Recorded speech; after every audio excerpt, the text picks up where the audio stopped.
Hello everyone, in this video I am going to show you how to draw shear force and bending moment diagram for a beam which loaded with distributed load, and I am using graphical method for this example, and this is the example 4. Okay, this is the sign convention.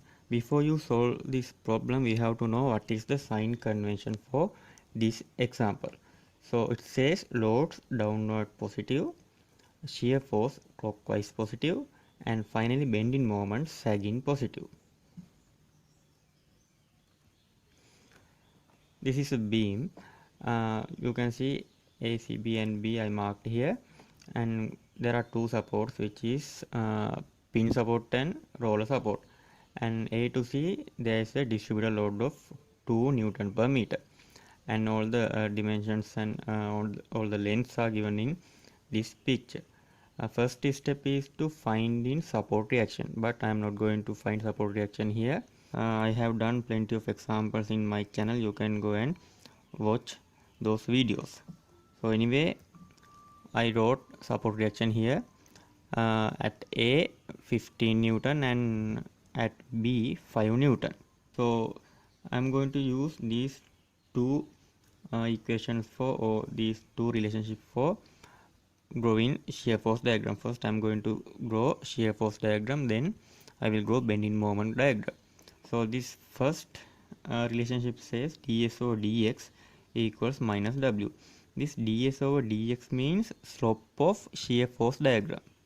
So I can get slope of shear force diagram using this relationship. So ds over dx equals minus w. This w means distributed load, right? This second relationship is S2 equals S1 minus total load between X1 and X2. So this relationship is used to finding values. So this equation or this relationship doesn't give us values, so it's just a slope. So for finding values I can use this relationship. So now we'll see how to draw shear force diagram for this beam. First I will consider this AC part. So I will write AC here. So slope of this AC part of this shear force diagram, ds over dx equals minus w. So I will write minus w is distributed load. So AC part, you can see there is a distributed load on this AC part, so its value is 2. So I will write 2. So for this AC part, slope of shear force diagram is minus 2. That is minus slope is straight line. So it's like this, right? But I still don't know what are the values. So I can draw possibilities here. So this is the AC part. So it can be like this, or it can be like this, or it can be like this, or it can be like this as well. Here is another possibility, right? So shear force diagram can be this all one of this all 5 lines, right? In order to select correct shear force diagram we have to find values. So for that I will use this relationship. So it says S2 equals S1. So I will apply this equation for this point A. So I will write SA equals S1. S1 is the previous shear force value. So I am considering starting point. So there is no previous shear force value. So therefore I can write 0 here, minus total load between x1 and x2. That means total load on this point, right? On total load on this point A. So you can see 15 Newton. But it can be plus 15, it can be minus 15. So there is a sign convention. So in sign convention they say loads downward positive. So this load or this force is upward, therefore I can write minus here, right? If this force is acted downward I can write plus 15, but it's upward, therefore I wrote minus 15. So it comes plus 15, right? So now I know starting point of the value is 15. Then I will apply this equation for C, point C. S1 is the previous S1 is the previous shear force value. So now we have previous shear force value it's 15. So I will write 15 here, minus total load between x1 and x2, that means total load on this point C, right? There are no loads on point C, but you can see there is a distributed load on this AC part. So therefore we have to consider resultant force of this distributed load. So resultant force of this distributed load can be obtained by multiplying 2 by 10. So it comes 20, right? So this is the resultant force, or it's equals 20 Newton. So it's downward positive, according to our sign convention, downward is positive. So I write plus 20. So it comes minus 5. Now I know values. Now I can mark those values. So I will erase these lines. So at A, SA equals 15. So I can write, or I can mark here 15 Newton. And C value is minus 5. So it's like this, it's minus 5. Now I know starting point and ending point. Also I know the shape of the shear force diagram, that means the slope of the shear force diagram. Now I can draw a line. So now we can draw the shear force diagram for this AC part. That's it for AC part. Now CB part. CB part, ds over dx equals minus w. That means minus distributed load. So you can't see any distributed loads on this CB part there. Therefore ds over dx equals 0. So that means 0 slope line, that is just a straight horizontal line. So since we know the shape of shear force diagram, I can draw shear force diagram, because I know already this value is minus 5. So I will draw a horizontal straight line here. So this value is minus 5. There's another way you can check this value, because at any shear force diagram, starting point and ending point we can determine without using this equation. So if there is a force at the beginning of the beam, so let's say here 15 Newton, shear force diagram will be starting from that value. You can see this diagram is started at 15 Newton. So likewise ending point also the same. So you can see there is a force of 5 Newton. That means that this shear force diagram is ended at 5 Newton. So we don't know plus 5 or minus 5. So therefore that we have a sign convention. So it says shear force clockwise positive. So if we take moment of this force about this any point, you can see its moment goes like this. So that means it's counterclockwise. Our sign convention says clockwise positive. So from that we can determine this value is minus value. So from that also you can check this value. Anyway, final shear force diagram is like this. I will show you clearly drawn shear force diagram. So this is the shear force diagram for this beam. Next we will see how to draw bending moment diagram for this beam. For drawing bending moment diagram, we have to use these two relationships. So first one is dm over dx equals shear force. Dm over dx means slope of bending moment diagram. So S means the shear force. So we already drawn the shear force diagram, therefore we can use these values for drawing bending moment diagram. This second equation says m2 equals m1 plus area under the shear force diagram. M2 is the bending moment value, m1 is the previous bending moment value, and then area under the shear force diagram. So first we will see this AC segment. So dm over dx, first we consider slope. Slope of this AC segment equals S. S is the shear force value.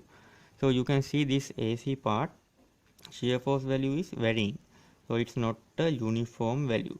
So how we draw bending moment diagram for this AC segment? To explain this, I will consider this AC segment alone. So this is the AC segment, right? This is the distributed load and this is the shear force diagram. So this starting point is 15 Newton, and at the middle of this diagram I can write this value, it's like 7, and here ending point is -5. In this point it's like -2, right? Okay, now I will consider point by point. First I will consider starting point, right? Starting point, you can see it value is +15, so it's a plus slope, so I can draw like this. So it's like this, right? Then at this point its value, it's like 7, it's +7 and it's a plus slope. So but the slope is less than previous value is 15 of this 7, this is 7, so I can draw it like this. So next, in this point shear force value is 0. That means bending moment diagram slope is 0, so it's just a horizontal line. Here -2, right? -2 is it's a minus slope, so I will write minus slope line, and the final line is -5, but its slope is greater than previous value, so I will draw it like this. So this is the roughly shape. I can draw this diagram like this, right? This is the shape, but still I don't know what are the values for this bending moment diagram. Okay, next I'm going to mark this slope, right? Slope of this line is 2, and then I will draw a line, dash line through this point. I will tell you why I drawn this line. And next I am going to find this distance. For that I have to use this slope, so I will mark this angle as theta and this length as L, right? So how I find this length? So I know the slope, right? So I can write tan theta equals slope, tan theta equals slope, and it's equals 2, and tan theta equals 15 over L. So by solving this equation I can get L equals 7.5 meters, right? So now I know this length is 7.5. This will be needed in future calculations, so I will delete this value, L equals 7.5, right? I will show you clearly written one, so you can see clearly 7.5 meters this length.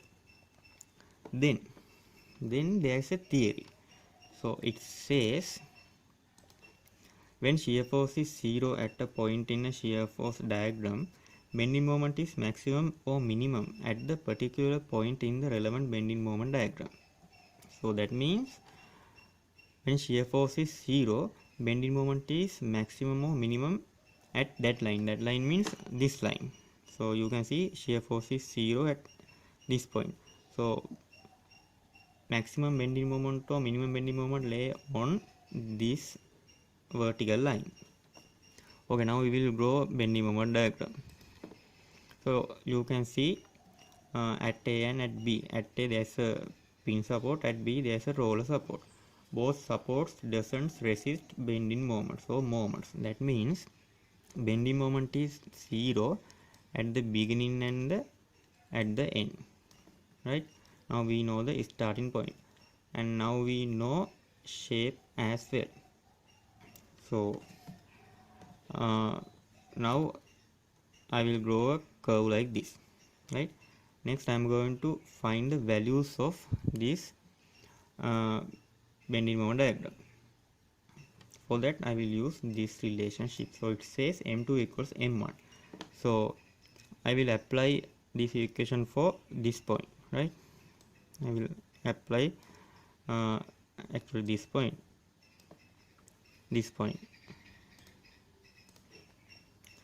m2 equals m1. M1 is the previous bending moment value. So previous bending moment value is 0 now when we consider this point. So no point of writing this 0, and plus area under the shear force diagram. They are asking this area. We came this point to this point, right? We considering this range, therefore area under the shear force diagram is this area. So I will label it as P, Q, R, N, T, D and Z. So I will mark Mx as this point, right? So this point, I mark this point as M1, this point as Mx. So I can write Mx equals area of PQR triangle. So this triangle. So I can write area of triangle equals half times this 7.5 times height is 15. So when I simplify this, I can get Mx equals 56.25 Newton meters. So this is the Mx, right? Then I will consider this M1 point. So I will write M1 equals in this relationship says M2 equals M1. That means here M1 means previous bending moment value. So I will write here the M1 dash. So M1 dash equals M1. M1 is previous bending moment value. Previous bending moment value is Mx. Mx plus area under the shear force diagram. Now we already considered this range. Now I am considering this range. So that means area under the shear force diagram means this area. So you can see clearly written on M1 equals Mx plus area of RNT triangle, right? So I will write Mx. Mx value is 56.25. 56.25 plus area RNT. RNT means this triangle. So please keep in mind this is minus value, right? So I will show you how to write here. Half times this length. This length is this overall length is 10. If you reduce this 7.5 from this 10, you can get 2.5 times height. Height is minus 5. So therefore this whole part becomes minus. So it comes 56.25 minus, if you simplify this, you can get 6.25. So finally I can write M1 equals 50 Newton meters.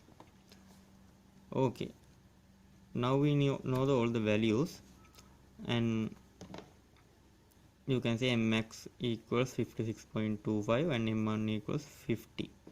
And here I didn't show you how to draw this value, so I will show it right here. I will erase all. Right now I'm going to consider this CB part, right? So slope of CB part I will write MCB equals shear force. So you can see CV part shear force is minus 5. So minus it's a minus of with the straight line, right? We already know the ending point of this bending moment diagram. For therefore we can just draw this line as like this. So you can see completely drawn shear force and bending moment diagram. So this is the final answer.